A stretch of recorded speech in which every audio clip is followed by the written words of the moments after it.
I would think that the thing that most appeals to me as contributing to the common good that I have observed from my contact with the Hizmet Movement is the fact that they're trying, in a world that is very divided and very intolerant, to be accepting and tolerant of all people. To the interfaith organization has been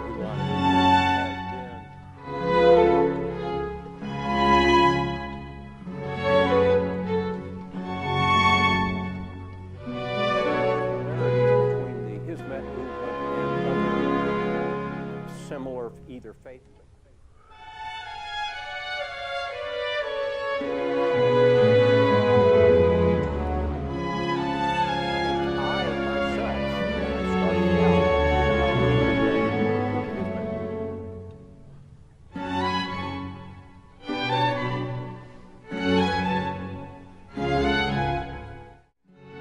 My name is Dennis Davis, and I reside in Kansas City, Missouri. I was first introduced to the Hizmet Movement by a friend of mine who I work with and who was acquainted with Dr. Aydin. And he explained to me that he had been to Turkey with Dr. Aydin on a trip.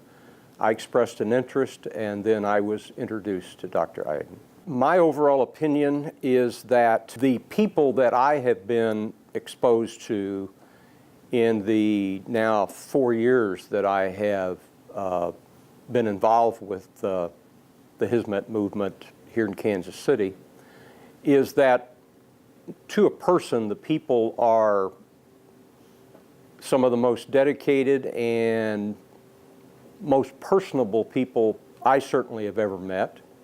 And that would include both Americans and people from other countries. I'd really never met any Turks before I met the people associated with the movement.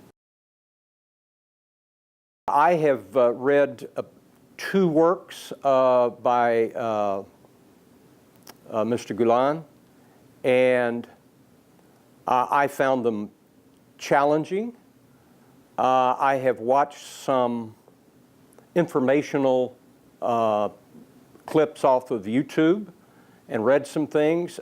He seems to me, I've never met him personally, but he seems to me to be a very spiritual man, dedicated to his beliefs. It would be a pleasure to meet him, but I understand he's not in extremely good health, so I probably will never get a chance to do that, but I think he would be a very interesting person to meet.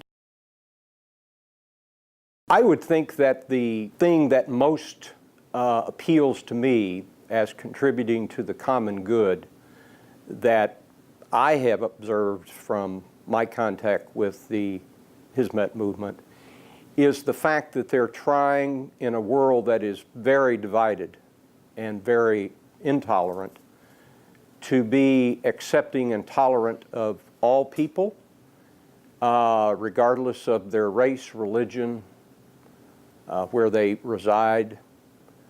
And I find that to be an idea that the world that we live in today could certainly use a lot more of.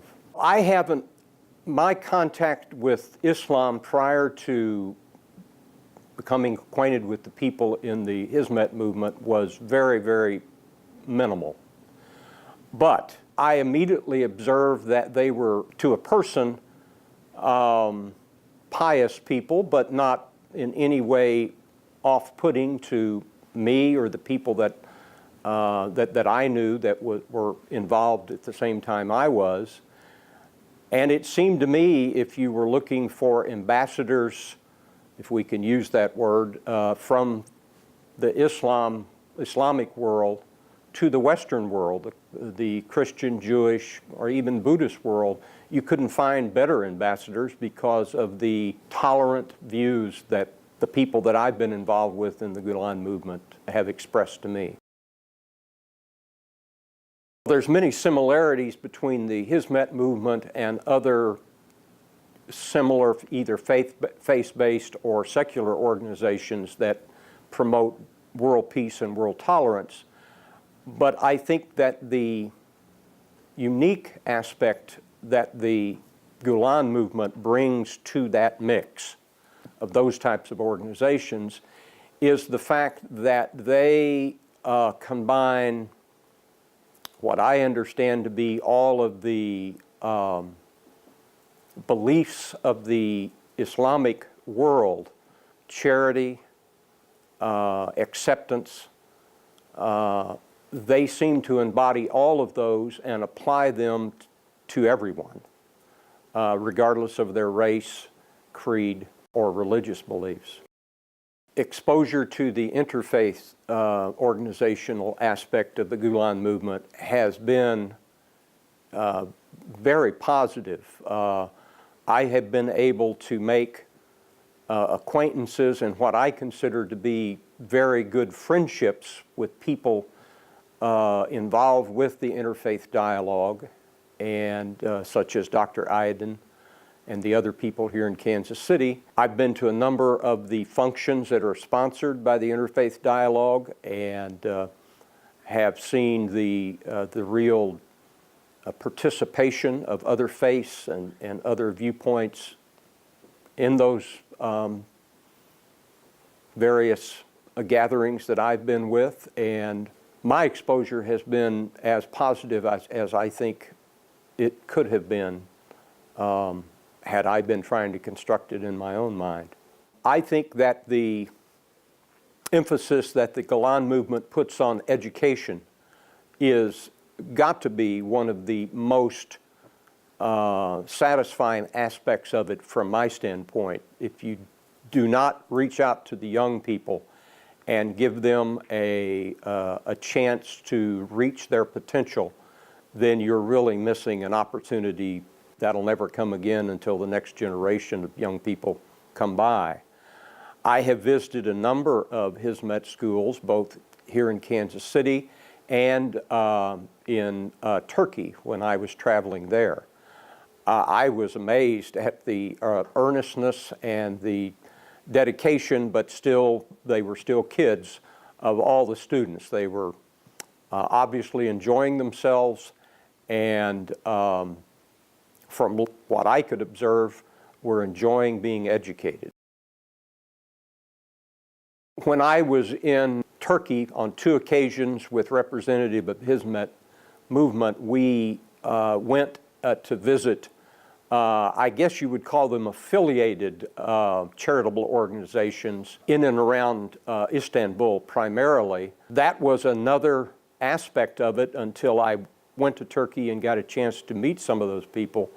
That is, to me, as important and as impressive as the educational aspect of the Gulen movement.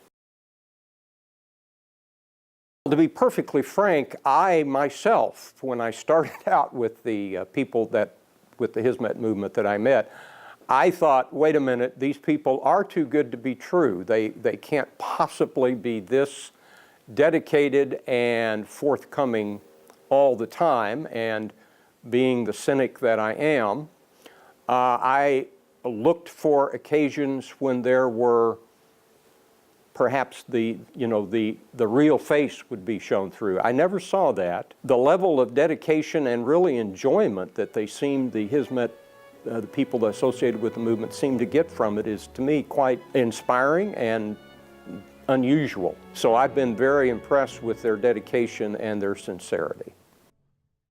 To me, Fethullah Gulen is a spokesman for peace and moderation at a time when both are severely threatened.